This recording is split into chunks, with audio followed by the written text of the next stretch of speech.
अस्सलाम वालेकुम नाज़रीन, वाइड एंगल में इफ्तिखार शिराजी, बाक़ी सजाद सैयद और ताहिर ख़ान साहब का सलाम पहुँचे। नाज़रीन, आज के इस एडिशन में हम जिक्र करेंगे वफाकी बजट का, जिसका कल ऐलान हुआ है, और उस बजट जिसके बारे में कहा जा रहा है कि सरकारी अदाद-ओ-शुमार के मुताबिक कुछ 4000 अरब रुपए खसारे का ये बजट है, जिसमें दिफा के लिए कोई 1523 अरब रुपए रखे गए हैं, जबकि जो बैरूनी कर्ज़े हैं पाकिस्तान के, उनकी अदायगियों के लिए कोई 3166 अरब रुपए, और इसके साथ जो सालाना तरक्याती प्रोग्राम है उसके लिए सिर्फ 855 अरब रुपए मुख्तस किए गए हैं। और इसके साथ साथ जो सरकारी मुलाजमीन हैं उनके लिए नाज़रीन तनख्वाहों में कोई 15% और पेंशन में 5% इजाफा किया गया है। कुछ सेक्टर्स के अंदर कुछ रिलीफ देखने को भी मिला है, बिलखुसूस जो तनख्वाहदार तबका है। पहले जो टैक्स अदा करने वाले लोग थे उनकी ब्रैकेट थी कुछ 6 लाख रुपए जिनकी सालाना आमदन थी, अब उसे बढ़ाकर 12 लाख रुपया कर दिया गया है। और इसके साथ जो स्लैब्स थे कोई 12, उनको भी अब कम करके 7 पे लाया गया है। इसी तरह पाकिस्तान के अंदर एनर्जी क्राइसिस हैं, लिहाजा सोलर पैनल्स और इससे जुड़ी कुछ और चीज़ें अगर आप दरामद करना चाह रहे हैं तो उसके ऊपर तमाम टैक्स ख़त्म कर दिए गए हैं दरामदी। और साथ में अगर 200 यूनिट तक आप बिजली खर्च करते हैं तो आपको बैंकों से आसान कर्ज़े भी मिल सकते हैं सोलर पैनल्स ख़रीदने के लिए। इसी तरह ज़री शोबा, उसके हवाले से भी कुछ रिलीफ है। गोया कि आप अगर ज़री मशीनरी दरामद करना चाह रहे हैं तो उसके ऊपर भी टैक्सों में अच्छी खासी छूट दी गई है। लेकिन नाज़रीन, साथ में इस वफाकी बजट में IMF के साथ इस बात पे भी एक तरह से एग्रीमेंट हुआ है कि इस वक्त पेट्रोलियम मसनूआत जिसके ऊपर टैक्स गवर्नमेंट गोया कि टैक्स लेवी नहीं लगाई जा रही थी, अब बतदरीज लगाई जाएगी। तो आप ये ख़दशा और ये गुमान रखें कि आने वाले दिनों में पेट्रोलियम मसनूआत की कीमतों में इजाफा होगा। और अपोजिशन तो इस खदशे का इजहार कर रही है कि ये अब पर लीटर जो इसकी कीमत है वो 300 और 310 रुपये तक जा पहुँचेगी। और साथ में नाज़रीन, बिजली के हवाले से भी पहले से ऐलान हो चुका है, गोया कि बिजली की कीमत में 8 रुपये पर यूनिट इजाफा कर दिया गया है। और अपोजिशन का ख्याल ये है कि जब इसमें टैक्स शामिल होंगे तो ये पर यूनिट कहीं 39-40 रुपये तक जा पहुँचेगा। और गैस की कीमतों में भी इसी तरह इजाफा हो चुका है। तो नाज़रीन, पाकिस्तान की मईशत अभी तक वेंटिलेटर पे हम कह सकते हैं, और ख़ुद वज़ीर ख़जाना साहब ये फरमा रहे हैं कि पहला जो उनका टास्क है वो ये है कि पाकिस्तान को श्रीलंका बनने से बचाया जाए, क्योंकि आपको मालूम है कि श्रीलंका इस माली बहरान की वजह से डिफ़ॉल्ट कर चुका है और पाकिस्तान की मईशत भी कोई बेहतर सूरत हाल में नहीं है। इस वक्त जो हमारे पास ज़र मुबादला के ज़ख़ायर नाज़रीन, उनको सिर्फ 9 अरब डॉलर रह गए हैं, और उसमें भी जो मेजर हिस्सा है, जो मेजर अमाउंट है, वो दोस्त ममालिक का है जो पाकिस्तान के अकाउंट में ज़रूर हैं, लेकिन पाकिस्तान उन्हें ख़र्च नहीं कर सकता।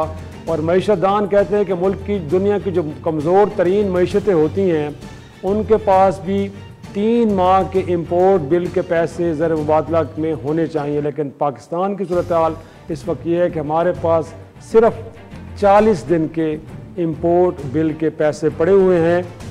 और अब उम्मीद ये की जा रही है कि आने वाले दिनों में IMF प्रोग्राम भी तय हो जाएगा, तो गोया वहाँ से भी पैसे आना शुरू हो जाएंगे।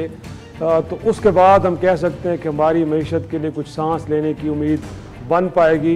लेकिन खाकम बदहन ऐसा ना हो कि पाकिस्तान के मामले पे ये मुहावरा सच साबित हो कि ना तो 9 मन तेल होगा और ना ही राधा नाचेगी। तो आज के शो में हम इसी मामले पे डिस्कशन करेंगे। बाकी से क्यों ना गुफ्तगू का आगाज़ आप ही से करें। बजट दस्तावेज़ात आपने भी देखी होंगी, सूरत हाल तो बड़ी परेशान कुन है। और आज पोस्ट बजट प्रेस कॉन्फ्रेंस की हमारे वज़ीर ख़जाना मिफ्ताह इस्माइल साहब ने, उन्होंने भी कहा है कि आम आदमी के लिए कोई ज़्यादा अच्छी खबरें नहीं हैं, आने वाले दिनों में भी मईशत को सहारा देने के लिए मुश्किल फ़ैसले करने पड़ेंगे। आप कैसे देखते हैं? मेरे ख्याल में उन्होंने ये कहा है तो बड़ा कैंडिडली उन्होंने एक्सेप्ट कर लिया है। पहले लगता है कि जो एक कड़वी गोली वो आवाम को देने जा रहे हैं उसको उन्होंने ख़ुद भी मान लिया है। क्योंकि इस बजट की मतलब मैं अगर एक लेमैन के लिए, एक आम आदमी के लिए अगर इसको डिफ़ाइन करूं तो मेरी नज़र में ये एक IMF का बजट है जिसे शुगर कोट किया गया है कि लोग उसे एक्सेप्ट करें। IMF का बजट इसलिए है कि IMF मांगता है कि जी आप अपना प्राइमरी बैलेंस जो आपकी आमदन और अखराजात में तवाज़ुन है प्राइमरी बैलेंस जब आप उस इंटरेस्ट को निकाल के जो हम दूसरे ममालिक को दे रहे हैं वो निकाल के जो हमारा तवाज़न है वो कायम करें, सब्सिडीज़ कम करें और पेट्रोलियम की लेवी वापस लाएं, सर्कुलर डेट कम करें, जिसके लिए आपने देखा इलेक्ट्रिसिटी की प्राइसेस बढ़ाई जा रही हैं और जो आप गैस के ऊपर गैस डेवलपमेंट सेस जो है वो दोबारा से लाया गया है, सेल्स टैक्स 17% दोबारा फ्यूल की जो चीज़ें मुख्तलिफ इनके ऊपर लग जाएगा। तो एक अफरात ज़र का तूफान मुझे नज़र आ रहा है और कुछ ज़्यादा दूर नहीं है, 30 जून के बाद ये लागू हो जाएगा बजट और ये साथ ही होगा। अब देखना है कि हमारी आवाम इसको किस हद तक बर्दाश्त कर सकते हैं, क्या इसको भी वो एक मुश्किल फैसले के तौर पे बर्दाश्त करेंगे या रेजिस्ट करेंगे। हमारी माशी सूरत हाल हमें इस बात से मतलब बिल्कुल इख्तलाफ नहीं कि अच्छी नहीं है, लेकिन देखना यह है कि हमने उसको दुरुस्त करने के लिए क्या फैसले किए हैं। क्या इस जो बजट में हमने सिर्फ IMF की शराइत मानी है या जो वो स्ट्रक्चरल मसाइल है उनको भी हम एड्रेस कर रहे हैं। आपके अखराजात तो वहीं के वहीं हैं। और लास्ट भी हमने शो में बात की थी एलीट कैप्चर की, तो अंदाजा है कि जो पिछले साल का, क्योंकि आज का भी बजट तो भी एनालिसिस होगा और पता चलेगा किस किस मरात याफ्ता तबके ने, जिसमें आपकी एग्रीकल्चरल एलीट भी है, आपकी बिजनेस क्लास भी है, उनको टैक्स ब्रेक्स की सूरत में, सब्सिडीज की सूरत में और कैश तक और जो लोन्स वगैरह हैं इन तक इजी एक्सेस, लैंड तक और प्रेफरेंशियल एक्सेस उसकी सूरत में कितना मिला। पिछले जो साल था वो 17 मैं देख रहा था 17.4 अरब डॉलर के तकरीबन उनको प्रेफरेंशियल एक्सेस, वहां कट नहीं लगाते ये लोग। अब जब काटने की बारी आती है तो सब्सिडीज का आप देखें कि इस दफा हमारा तकरीबन 699 अरब की हमने रुपए की सब्सिडीज रखी हैं, पिछले साल 680 की थी, लेकिन कट जो असल लगा है वो पावर सेक्टर में लगा है और पावर सेक्टर की यानी कि बिजली की नरखों में इजाफा, पेट्रोल के नरखों में इजाफा, गैस के नरखों में इजाफा, तो आप अंदाजा कर लें कि चीज़ों की कीमतें किधर जाएंगी। और फिर कहते हैं कि हमारे यहाँ इसके बाद बिजनेस के लिए कोई अच्छा माहौल रहेगा। जब इनपुट ही इतनी महंगी हो जाएगी तो लोगों ने क्या कारोबार करना है। यकीनन बिल्कुल बड़ी एक खौफनाक पिक्चर खींची है वैसे बात करने, लेकिन ताहिर साहब इनफैक्ट ये जो जुमला इन्होंने लिया मैं इन्हीं से मुस्तार लेता हूँ कि एलीट कैप्चर, गोया कि इस बजट में भी हमें नज़र आ रहा है कि उस एलीट का बहरहाल ख्याल रखा गया है और वही ट्रेडिशनल तरीका अपनाया गया है कि जिसके ऊपर पहले बोझ है जो आम आदमी है उसके ऊपर और बोझ लाद दिया जाए, वो बिजली की कीमतों की शक्ल में हो, गैस के नरखों की शक्ल में हो या पेट्रोलियम मसनूआत की शक्लों में हो। लेकिन अगेन उस तरफ खुद वज़ीर ख़जाना साहब फरमा रहे हैं 3000 अरब रुपए की टैक्स चोरी। उसके साथ आज साबिक वज़ीर ख़जाना शौकत तरीन साहब ने प्रेस कॉन्फ्रेंस की, वो कह रहे हैं कि अपने पौने 4 सालों में को 23 मिलियन नए टैक्स गुजार आइडेंटिफाई किए हैं। और कहीं हमें स्पीच में जिक्र नहीं आ रहा कि पिछले गवर्नमेंट के आपने कुछ कामों को आप ठीक कह रहे हैं, कुछ पे आप उनको इल्ज़ाम दे रहे हैं कि आपने बेड़ा गर्क कर दिया मैशत का। बट अगर ये होमवर्क हुआ है तो अगेन ये वो लोग होंगे जो बड़े तगड़े लोग होंगे ना, बिजनेस कम्युनिटी के लोग होंगे, रूलिंग एलीट के लोग होंगे, उन लोगों को तो आप पकड़ नहीं रहे, अगेन बोझ आप डाल रहे हैं उन पे। और आप कह रहे हैं कि जी 3000 अरब रुपए के जो टैक्स चोरी हो रहे हैं उस हवाले से भी एक टास्क फोर्स बनी है, तो टास्क फोर्स जो बनती है उसका जो हशर होता है बात आपको भी पता है, हमें पता है। तो ये अगेन ये ट्रेडिशनल तरीका आपको लगता है कि लोगों को उससे कुछ रिलीफ मिल पाएगा या अगेन आप सूरत हाल को किसी अनरेस्ट की तरफ लेके जा रहे हैं? क्योंकि लोग कहते हैं कि जब आप बहुत ज़्यादा बोझ डाल देंगे आम आदमी पे तो लगता फिर यही है कि इस मुल्क के अंदर क्राइम रेट बढ़ जाएगा, चोरी चकारी बढ़ जाएगी, डाके बढ़ेंगे और खुदा न खासा एक सूरत हाल सिविल वार की तरफ भी जा सकती है। बहुत शुक्रिया आपका। रिलीफ का तो मेरे ख्याल में सवाल ही पैदा नहीं होता। जिस तरह आपने जिक्र किया कि वज़ीर ख़जाना साहब ने कह दिया कि अब पेट्रोलियम पे जो लेवी है वो आहिस्ता आहिस्ता वो लागू करेंगे, और आपने ख़ुद भी कह दिया जी कि वो 300 तक पहुंच जाएगी। ये पेशावर से जो गाड़ी आती है इस्लामाबाद, वो एक्सप्रेस गाड़ी, उसका किराया कल एक पेशावर से बंदा आया था 1000 रुपये हो गया, पेशावर से इस्लामाबाद तक। वैसे इसमें नाज़रीन को ये बताते चलूँ कि ये इम्पैक्ट है जो पीछे 60 रुपए लीटर बढ़ा है जी, अभी उसी का अभी और बढ़ेंगे तो 23 रुपए की सब्सिडी मजीद इन्होंने विड्रॉ कर दी है, प्लस पेट्रोलियम लेवी ये लगेगी, 100% GST लगेगा। फिर आप मुझे कैलकुलेट करके बताएं कि पेट्रोल आपका किराया पेशावर से यहाँ पर कितना किराया कोच में कौन आता है, बस में कौन आता है? आम आदमी आता है। तो और ये मुझे नहीं पता कि मिफ्ता इस्माइल साहब जब कल बजट की भी थी, आज उनकी पोस्ट बजट की प्रेस कॉन्फ्रेंस, तो उसमें वो कुछ यानी किसी को, आवाम को, जो आम आदमी को वो नहीं दे रहे, कॉन्फिडेंस नहीं दे रहा, उनको कोई इशारा भी नहीं कर रहा, बस हर वक्त के मतलब है कि टैक्स बढ़ेंगे, कीमत मजीद बिजली की भी बढ़ेगी, गैस की, तो लिहाजा आप तो कह रहे हो रिलीफ का, तो मेरा तो नहीं ख्याल। और ये जो आपने कहा ना शुरू में, यही तो मसला है हमारे मुल्क का कि यहाँ पर फैसले नहीं होते कि वो आप कहें कि बस मुल्क को नुकसान हो रहा है, मैंने बड़े लोगों पे हाथ डालना है। सही, मेरे बड़े, आप उन्होंने कहा कि दुकानदारों को उसमें टैक्स में, बड़े दुकानदारों को जरूर लाइएगा। आप कह रहे हैं ना जो 25 लाख का कह रहे हैं मेरे ख्याल में कि दुकानदारों को इस नेट में लाएंगे। हाँ, वो रिटेलर्स को भी ला रहे हैं, मतलब लगे रख उस पे कि 3,000 से लेकर 10,000 रुपए तक। रिटेलर्स जो पहले नहीं थे, जो दे नहीं रहे थे, तो अब इनका ख्याल है कि अगर लगाएंगे तो 700-800 अरब हमें वहां से भी मिल पड़ेंगे। लेकिन देखना यह कि थोड़ा सा इसमें क्योंकि नोट में देता जाऊँ यहाँ पे कि जो आपने छोटे ट्रेडर्स की, रिटेलर्स की बात की है कि इस पे फिक्स टैक्स लगाएंगे। जी जी, अब ये एक्चुअली बेनिफिट एक खास पॉलिटिकल क्लास को कर रहे हैं। सही, आपको अंदाजा है कि कौन सी पार्टी इस वक्त जो अर्बन क्लास को रिप्रेजेंट, मतलब अर्बन क्लास, आपको भी नाम आप नहीं ले रहे हैं, आपको भी है। जी जी, रिप्रेजेंटेटिव अपने आप को क्लेम करते हैं। अब चले सीधे डायरेक्टली बात कर ले, नून लीग अपने आप को कहती है कि जी मेरी वो जो वोटर बेस है अर्बन क्लास की है, और ज्यादा उनका रिटेलर जो है ये वोटर है जी, वो कहते हैं। अब उनको उन्होंने बेनिफिट देने के लिए फिक्स टैक्स लगा दिया है, जो आपने भी स्लैब बताई है।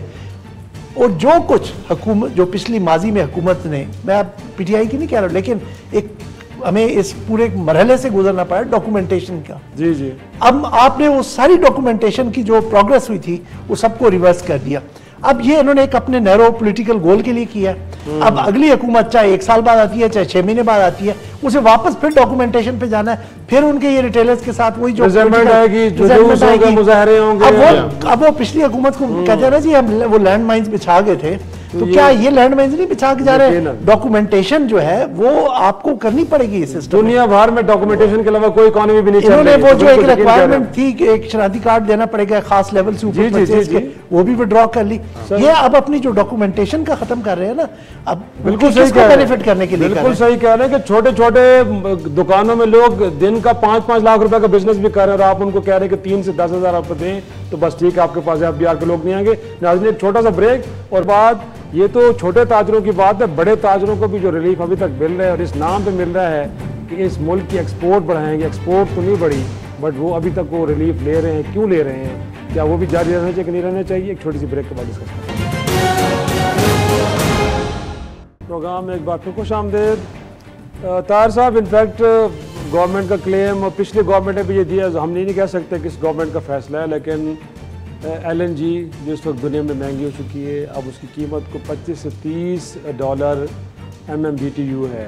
लेकिन हम अपने इंडस्ट्रीज़ को इस बुनियाद पे कि हम इनको सस्ता जब एनर्जी देंगे तो शायद हमारी एक्सपोर्ट्स बढ़ेंगी, हम $6 पे दे रहे हैं।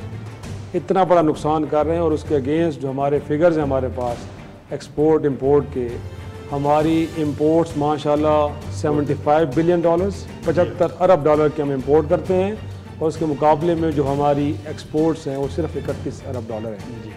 असूलन तो ये होना चाहिए कि दुनिया का असूल है कि जितने आप इंपोर्ट करते हैं उसके डबल आपकी एक्सपोर्ट, गोया कि $140 अरब की अगर आपकी एक्सपोर्ट्स होती तो फिर हम कहते हैं कि हमारी बिजनेस कम्युनिटी की, जिनको हम एनर्जी सेक्टर में रिलीफ दे रहे हैं, वो हमारे लिए फ़ायदेमंद भी हो रहा है। तो हालत तो ये है कि यूरिया खाद बनाने के लिए भी आपने सस्ती गैस दी, और बाद में पता चला कि वो खाद बनी यहाँ पे, हमारे किसान मुजाहरे कर रहे थे, और वो खाद बिक रही है सेंट्रल एशिया में और दुनिया के कई और ममालिक में। तो ये वो जो एलीट कैप्चर की बात भाकर भी कर रहा है, तो गोया कि इनकी तरफ आपने नहीं जाना। इस हुकूमत के भी यही है कि आपने उनको हाथ नहीं लगाना। यही तो बदकिस्मती से एक ट्रेजिडी है इस मुल्क की कि ना तो उन पे कोई हाथ डालता है जी, क्योंकि यहाँ पे और एक बिल्कुल सिंपल सादा सी बात कि हमारे सिस्टम में, हमारे पार्लियामेंट में कौन लोग बैठे हैं जिनके पास इख्तियार है। ऐसे बड़े बड़े नाम है, नाम मुनासिब नहीं हुआ किसी का, लेकिन बिल्कुल क्लियर है कि एक बंदा कितने उसमें वो मुलविस होते हैं, लेकिन उस पर कोई या तो जमींदार है, वो जो सनतकार है, जी, उस पे या उसका खानदान का बिजनेस कर रहा है, जो खुद बरह रास्त उस पर कोई हाथ नहीं डाल सकता। जी जी। तो और उनको पता भी है कि अपने आप को बचाना कैसे है। तो हमारे जो आप कह रहे हैं जिसको मराहत मिलती है तो एक्सपोर्ट हमारे नहीं बढ़ते, यही तो हमारा इशू है कि लोग उनसे भी पूछें बिल्कुल कि मसला क्या है। तो एक तो मैं आपको एक और सिंपल मिसाल देता हूँ, मेरा नहीं ख्याल कि ये यहाँ मुनासिब हो कि नहीं। अफगानिस्तान को हम 80% हमारे बरामदात होते थे, 80%। लेकिन जब आप बाड़ू बंद कर लेते हैं 32 दिनों के लिए, मुश्किलात पैदा कर देते हैं। मैं एक दफ़ा गया काबुल में, वहाँ पर एक बहुत बड़ा प्लाजा है, शॉपिंग सेंटर है गुलबहार, और मुझे वहाँ कहा गया कि 80% यहाँ सामान जो पड़ा है ये पाकिस्तान का है। और एक दफ़ा मैं किसी मीनार में बैठे हुए थे काबुल में, तो एक खातून थी बदख्शान से, फौजिया कूफी, उस वक़्त मेंबर पार्लियामेंट, उसने कहा कि मैं पहाड़ों में गई तो वहाँ पर ये पाकिस्तान का जो मिल पैक है, वो एक दूध बताया कि बिल्कुल, अच्छा, वो ब्रांड वहाँ पे बिक रहा था। जब हम खुद मुश्किलात पैदा कर लेते हैं तो हिकमतियार से तो लोग अपना रुख बदल लेते हैं। मुझे मैंने एक दफ़ा हिकमतियार से इंटरव्यू किया तो उसने मुझे कहा कि मतलब है कि ठीक है, वो उनके अल्फाज थे, लेकिन उसने कहा कि जो खजूर है ईरानी, वो पाकिस्तान के साथ जो बॉर्डर के एरियाज है वहां पर वो मिलते हैं। अब खजूर हमारा कितना मशहूर है, सऊदी अरब भी हमारा खजूर जाता है, 3rd लार्जेस्ट प्रोड्यूसर कंट्री है। हाँ, दुनिया में 3रा बड़ा मुल्क है पाकिस्तान। कभी कभी हमने ये चीजें इस्तेमाल किए एक दूसरे कौम को मजबूर करने के लिए, और ये खराबियां पैदा होती। अगर आपने अफगानिस्तान आपके हाथ से निकल गया कि जो 80% आपका हो जाता, और ये आपने ठीक कहा कि जो चीजें, हाँ, अगर मेरे मुल्क में जरूरत है सीमेंट की तो मैं क्यों बाहर भेजूं, अगर आटे की जरूरत है तो मैं क्यों बाहर भेजूं, हाँ मुझे सरप्लस है तो आप भेज दें। तो उन पे तो कोई हाथ ही नहीं डालते जो आप बात कर रहे हैं। और फिर ये हुकूमत मजबूर भी होती है, हुकूमतें मजबूर होती है उनसे पैसे लेने के लिए, बड़े बड़े लोगों से, और जब आप हाथ नहीं डालेंगे तो फिर तो हम रोएंगे इसी तरह। यकीनन यकीनन। और बाकी इनफैक्ट अगर हम देखें तो ये पिछली गवर्नमेंट को, जो मौजूदा गवर्नमेंट है, यही नालायक सेलेक्टेड, लेकिन जो खुद अब वो फिगर्स पेश कर रहे हैं, वो कह रहे हैं कि पिछले 3.25 सालों में जो ग्रोथ थी वो 6% पे थी, और 3 बिलखसूस शोबे सनत, ज़राअत और सर्विसेज खदमात, वहाँ पे जो टारगेट सेट किए गए थे उससे भी अबव जाके परफॉर्म किए इन तीनों सेक्टर्स ने। तो एक तो ये सियासतदानों को थोड़ा सा, मेरे ख्याल में, आपको लगता नहीं है कि अपनी बारी का इंतज़ार करना चाहिए? फिर जब आप किसी एक गवर्नमेंट को डिफेम करते हैं without going to the facts, तो उससे जो फॉरेन इन्वेस्टमेंट है वो तो मुतासर होती है ना। जब आप मुल्क की मईशत की इतनी नेगेटिव पिक्चर डिस्प्ले उसको देंगे तो फिर उस मुल्क में कौन एक तरह से इन्वेस्टमेंट लेके आएगा? तो आपको लगता है कि इस वक्त जो गैर मुल्की सरमायाकारी की सूरत हाल है उसमें मईशत की जो ज़बूं हाली, उसका तो रोल होगा, लेकिन सियासतदानों का रोल आपको कितना लगता है? जी, सियासतदानों की जो गैर जिम्मेदाराना बयानात हैं, वो जो पॉलिटिकल पॉइंट स्कोरिंग करते हैं, मेरे ख्याल में कोई भी उसको एंडोर्स नहीं कर सकता। सही। अब एक आपके सामने ये फिगर्स हैं 6% की, अब आप उसको एक्सेप्ट कर लें कि जी उन 6% तक लेके गए, और अब हम किसी का मतलब यहाँ पे मुकदमा नहीं लड़ रहे, लेकिन एक कॉन्टेक्स्ट भी देखें कि कोविड के दिनों में जब सारी दुनिया में रिसेशन चल रहा था, उसकी वजह से बहुत से ममालिक के तो बहुत ही हालात अबतर हो गए, उन्होंने फिर भी किसी तरह से सस्टेन की। अच्छा, अब अगर उनमें हर कोई बंदा परफेक्ट नहीं होता, अगर उनकी स्ट्रेटेजी में कोई खामियां हैं, आप उन पर रोना धोना तो पार्लियामेंट में रो रहे हैं। आप बताएं ना, आपने उसमें ठीक क्या किया? आपका बजट एग्जैक्टली मॉडल है उसी तरह के ऊपर, ठीक है, रेप्लिका कहते हैं। अभी आपने वो उसको फिर मतलब ये कि अगर आपने उन चीजों को दुरुस्त नहीं करना, या आपने कोई नई इसमें सोच इंजेक्ट नहीं करनी, तो फिर कम से कम क्रिटिसिज्म तो बंद कर देना। अब आपने कह दिया कि जी हम चले, उन्होंने 6% की, आपने 5% का टारगेट दे दिया। जरा इनसे कोई ये पूछे कि आप ये 5% अचीव कैसा करेंगे? आपका जो इस वक्त जो है इकोनॉमी जो है, मैं प्रोजेक्ट मतलब अभी देख रहा हूँ कि ये स्लो डाउन होगी। एक आपने डेवलपमेंट के लिए तो कुछ रखा कोई नहीं, पहले से 900 अरब से कम करके 800 अरब कर दिया। जब डेवलपमेंट मुल्क में होगी नहीं, कंस्ट्रक्शन सेक्टर पे वैसे आपने वो कर दिया, टैक्सेशन का और बोझ डाल दिया। और वो कहते हैं जी इकोनॉमी हीटअप हो गई थी, वो कहते हैं कि पीटीआई के दौर में हीटअप हो गई थी, कूल डाउन चलो कूल डाउन करते हैं ना 6 से 5%। जी जी, हाँ। तो उसके बाद एनर्जी प्राइसेस का डायरेक्ट इंपैक्ट पड़ेगा आपकी ग्रोथ के ऊपर। आपकी ग्रोथ मुझे नहीं पता 5% कैसे सस्टेन करेंगे, मतलब 5% कैसे अचीव करेंगे। और दूसरी बात यह है कि जो मुझे ये खदशा है, जो इनकी मुझे लगता है कहीं बैक ऑफ माइंड पे ये सोच है कि जी पीडीएल भी हम वापस ले आए, जीएसटी भी लगा दिया अपना, क्या कमोडिटी प्राइसेस जो है दुनिया में, तेल की कीमत हो गई, गैस की कीमत, ये सारी ये नीचे चली जाएंगी तो हम ये चीज़ें पास ऑन करेंगे। ये वही सोच है जो मैं आपको बात कर रहा था ना कि वो स्ट्रेटेजी इनकी वो पीटीआई वाली है। वो जो शौकत तरीन साहब की स्ट्रेटेजी पिछले साल थी ना कि अजम्पशन बेस्ड, आर्मी मंडी में तेल की कीमतें कम हो जाएंगी तो मैं पीडीएल कर दूंगा। हुआ उन्होंने 610 अरब रखा था, फिर उन्हें ग्रेजुअली उसको खत्म करना पड़ा। 135 अरब उन्होंने टोटल इकट्ठा किया पिछले साल। अब फिर बात हो रही है कि उसको बढ़ा के 750 अरब के कितने 750 अरब हमने आपका अरब इकट्ठा करना है। तो आपको ये फिर करना पड़ेगा अगर ये मतलब आपकी अजम्पशन के ऊपर चीजें नहीं गई, और फिर आपको आईएमएफ के पास जाना पड़ेगा जी तो जनाब ये फुलफिल नहीं कर सके, अब हमें बराए मेहरबानी जरा से हमारा प्रोग्राम फिर से रिलीज करें। अगली गवर्नमेंट आके फिर यही रोना रोएगी। तो आपकी बात है कि इनके ऊपर वो जो शहबाज शरीफ साहब कहते हैं, मेरे ख्याल में अब कर भी गुजरे कि एक ग्रैंड नेशनल डायलॉग होना चाहिए कि भाई कम से कम इकोनॉमी हमारी लाइफ लाइन है, तो इसके ऊपर तो आप कंसेंसस डेवलप कर लेना। हाँ, जैसे आपने मुख्तलिफ इश्यूज के ऊपर जो आपके कौमी सलामती के मसाइल है, कश्मीर है, न्यूक्लियर प्रोग्राम है, इनके ऊपर आपने एक तरह का कंसेंसस बनाया हुआ, इकोनॉमी भी बना ले, पॉलिटिक्स करने के लिए और बहुत चीजें। यकीनन वो बाज़ औक़ात वो बात करते हुए मिसाक़ मईशत की, तो मेरे ख्याल में अब तो वक्त तकाजा कर रहा है क्योंकि पूरी दुनिया की मईशत शदीद दबाव का शिकार है। और ऐसे मौक़ों पे एक तो अपने आप को धोखा देना या खुशफहमी में मुबतला हो जाना कि ऐसा शायद आगे चल के हो जाएगा, हमारे लिए आसानियाँ पैदा होंगी, हरगिज़ नहीं है। हालात आने वाले दिनों में मुश्किल से मुश्किल तर होते जाएंगे और फिर उस हवाले से हमें रियलिस्टिक हो कि कुछ मुनासिब इंतज़ाम और फैसले करने चाहिए। एक छोटा सा ब्रेक, और ब्रेक के बाद फिर करेंगे दिफाई बजट का, अगर जिसमें इजाफा हुआ है लेकिन क्या है हमारे दिफा की ज़रूरियात पूरी करने के लिए काफ़ी भी है कि नहीं। प्रोग्राम में एक बार फिर खुश आमदेद। बाक़ियत डिफेंस आपका तो बड़ा पसंदीदा सब्जेक्ट है, तो क्या कहेंगे, अगरचे हमें इंक्रीज़ तो नज़र आया दिफाई बजट में, लेकिन अगेन जिस तरह की हॉस्टाइल इन्वायरमेंट में पाकिस्तान रह रहा है, पाकिस्तान के अंदर के हालात आपके सामने हैं, प्रॉक्सीज पे अब तो ईस्टर्न वेस्टर्न बॉर्डर्स दोनों एक तरह से बड़ी एक तरह से हॉट चल रही हैं, तो आपको लगता है कि हमारी डिफेंस नीड्स पूरी करने के लिए जो कुछ रखा गया काफ़ी होगा? अच्छा शायद साहब, इसको मैं इस तरह से तो डिस्क्राइब कर दूं कि 1.5 ट्रिलियन का तकरीबन बजट अनाउंस किया गया। जी जी, बज़ाहिर तो ये काफ़ी बड़ी रकम है और पिछले साल की निस्बत 11% इजाफा भी है, लेकिन अगर हम इसका फंक्शनल ब्रेकडाउन अगर हम देखें तो ज़्यादातर ये चीज़ें जा रही हैं एक तो तनख्वाहों की मद में जी, और जो आपकी इन्फ्लेशन होगी अफरात ज़र उसमें वो उधर जा रही है, और प्लस आपकी रुपये की जो डिप्रिसिएशन हुई है, फ्यूल कॉस्ट जो बढ़ी है, एनर्जी कॉस्ट बढ़ी है, ये ज़्यादातर उसमें जा रहा है। अब जो आपने बात की ना वो बड़ी अहम है कि अपना हम क्या हमारे पास इतने पैसे हैं कि हम अपनी जो दिफाई ज़रूरियात हैं उनको हम पूरा करें। हमारे एक तरफ हमारा जो एक परपेचुअल एनिमी आप कह लें, इंडिया जो बैठा हुआ है, उसको मगरब की पुश्तपनाही हासिल है, वो 70 अरब डॉलर सालाना खर्च करता है, हम उसके साथ मैच नहीं कर सकते।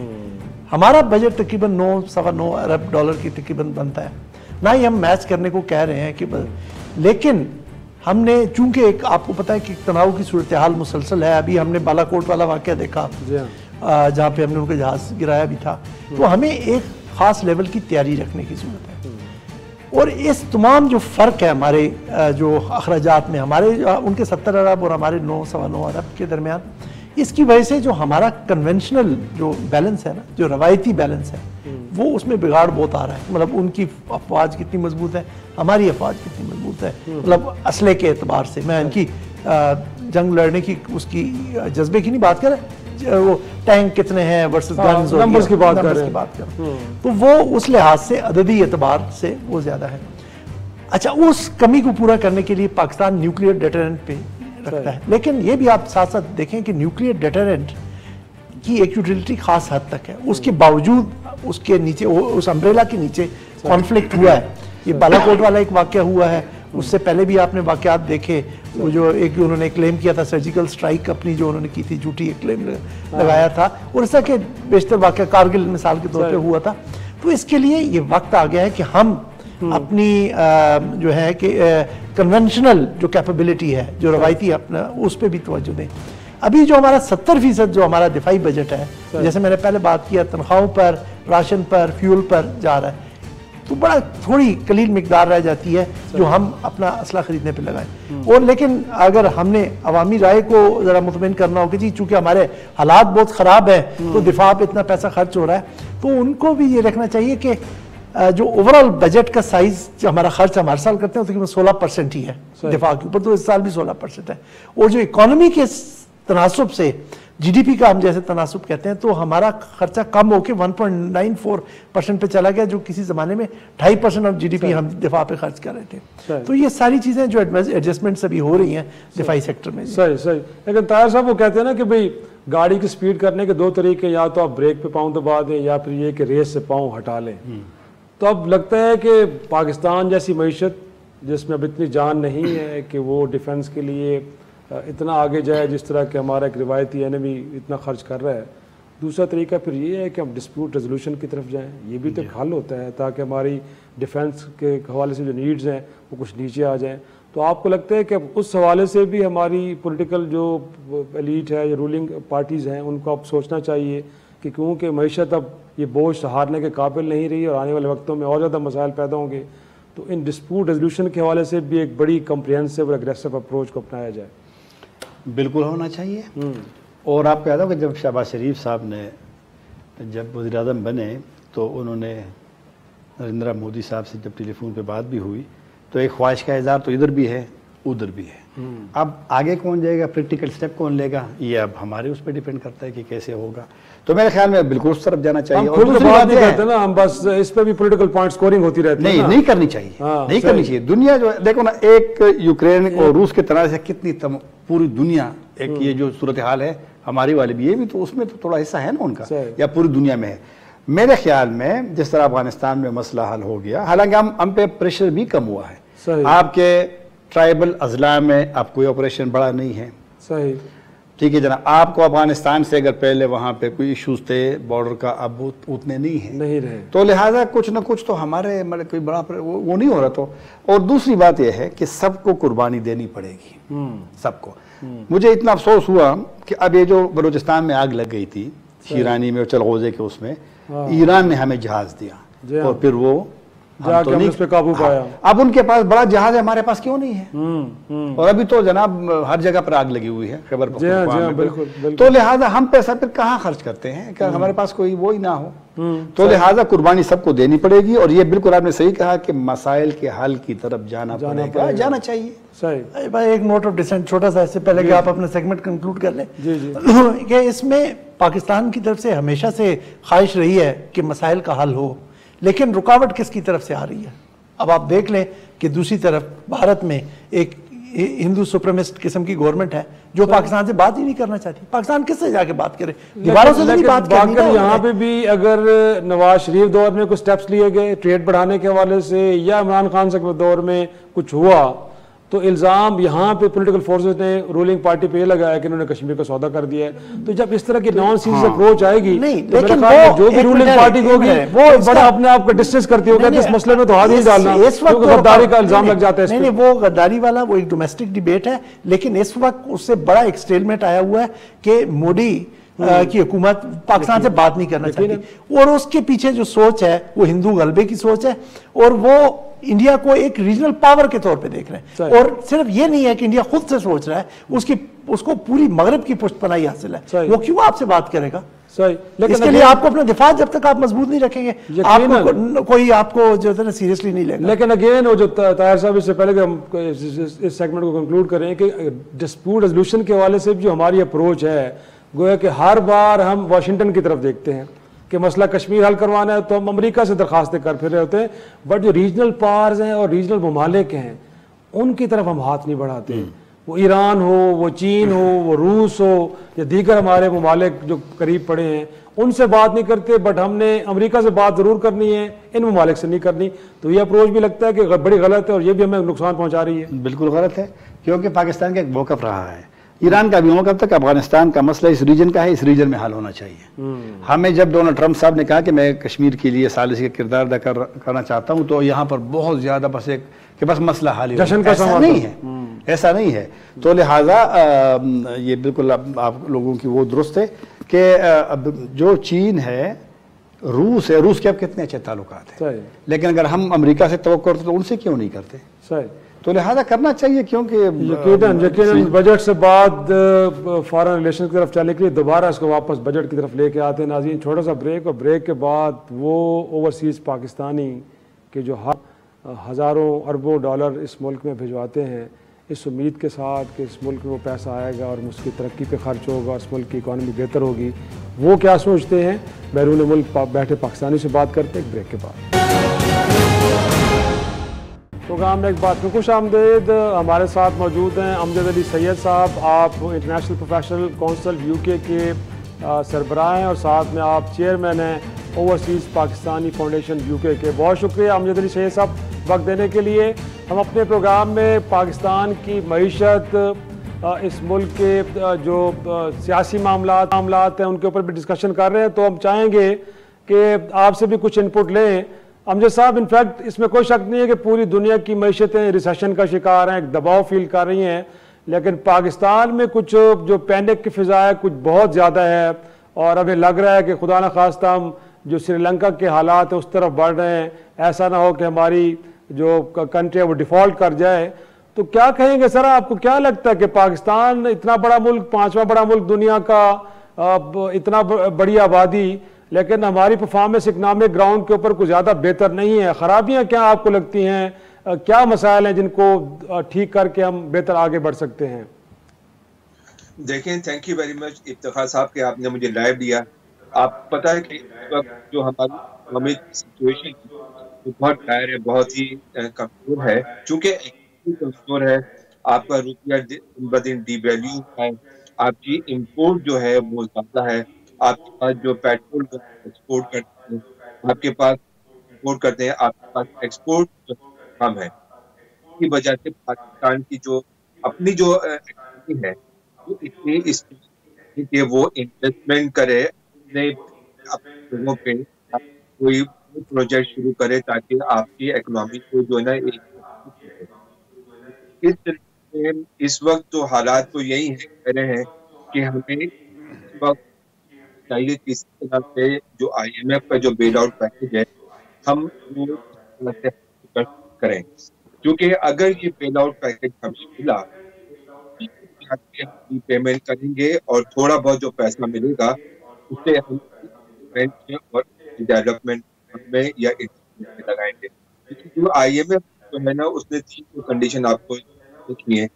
एक तो आप फूड पे सब्सिडी जो है वो करें, और इनका रेट को सीधा प्राइवेटाइजेशन को जो है आप इम्प्रूव करें। जो हम बात पहले भी कर रहे थे वाकिर कि बुनियादी तौर पे मुल्क के अंदर अगर सियासी इस्तेहकाम नहीं होगा तो ना तो आपका अपना सरमायादार और ना बैरूनी सरमायादार आपकी तरफ आएगा। तो आपको लगता है कि ये एक बड़ी वजह है कि पाकिस्तान के अंदर जो हम ब्लैक करते हैं फॉरेन इन्वेस्टमेंट को बिलखुसूस, उसके पीछे यही जो है वो चीज़ें फॉरेन इन्वेस्टमेंट शाही साहब तो एक जगह पे आपकी लोकल इन्वेस्टमेंट भी नहीं होनी चाहिए। आपने जो मार्च के बाद जो मुल्क में पॉलिटिकल इंस्टेबिलिटी आई है उसकी वजह से ये उसका काफ़ी कंट्रीब्यूशन है जो आपकी इकोनॉमिक कंडीशन है।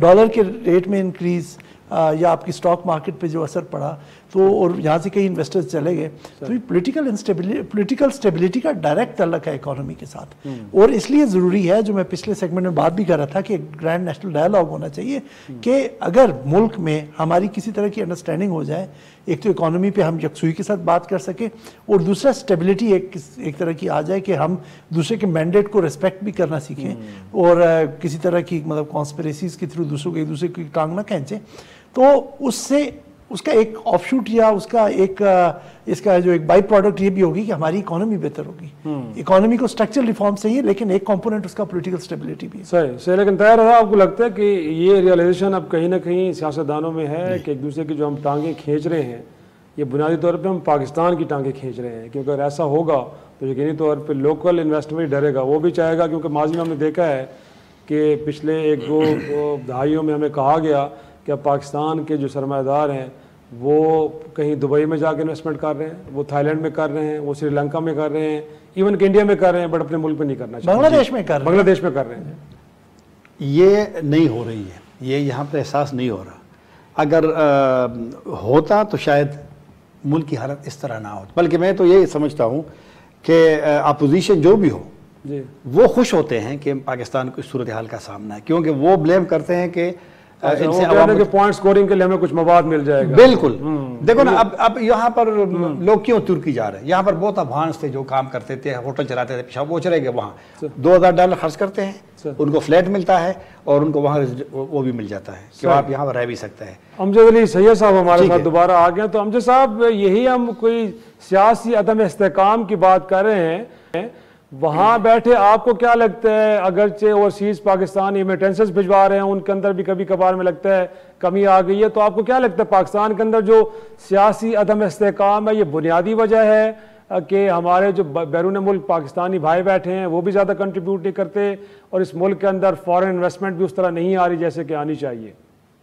नहीं, इफ्तिखार साहब आपने बिल्कुल सही कहा कि जब तक एक पॉलिटिकल अनसर्टेनिटी होती है किसी मुल्क में और एक मार्केट में जो है ना कॉन्फिडेंस नहीं होता है लोगों को यही नहीं पता होता कि ये गवर्नमेंट कब तक रहेगी, इनकी पॉलिसियां क्या रहेंगी, मैं जो इन्वेस्टमेंट लेके जाऊंगा पाकिस्तान में उसकी क्या गारंटी है, उसका क्या मेरे पास जो है ना कोई रिटर्न है।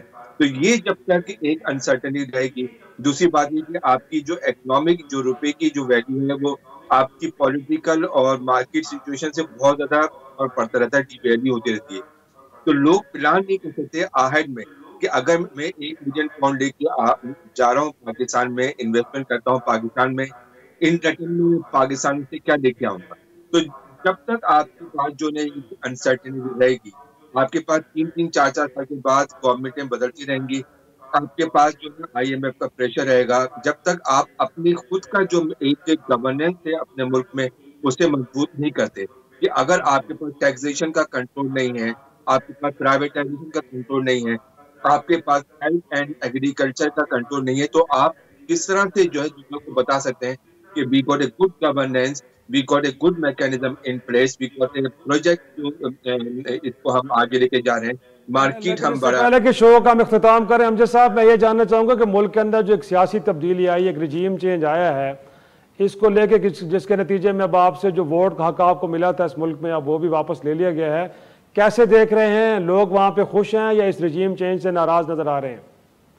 देखिए, ये तो जितने भी ओवरसीज जो है ना, ये बहुत इस बात से नाला है कि ये जो गवर्नमेंट ने जो हमारा एक हक है, बुनियादी हक है ओवरसीज का, कि फर्स्ट ऑफ ऑल तो हम पाकिस्तानी हैं, तो आप किस तरह से हमें जो फैसिलिटेट नहीं करेंगे कि हम डिजिटल वोटिंग या पोस्टल वोटिंग के जरिए अपना वोट को एक्सरसाइज करें।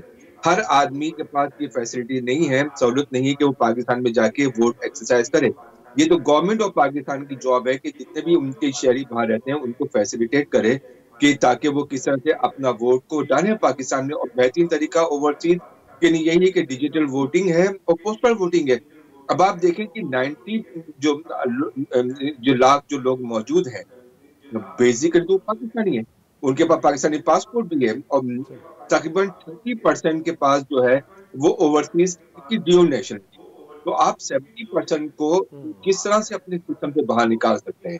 तो मैं तो गवर्नमेंट ऑफ पाकिस्तान से ये अपील करता हूँ कि डिजिटल वोटिंग जो है ये कॉन्फिडेंस देगी ओवरसीज को कि आप पाकिस्तानी हो और पाकिस्तान में आप पैसा लेके आओ, इन्वेस्टमेंट लेके आओ, प्रोजेक्ट लेके आओ, और आप जब कॉन्फिडेंस देंगे जब भी तो हम वहाँ पे पाकिस्तान में जाके कुछ काम कर सकते हैं। अगर आप हमें बेसिक राइट ना दें कि हमारी सिक्योरिटी नहीं है, हमारे पास वोटिंग राइट नहीं है, तो जितने भी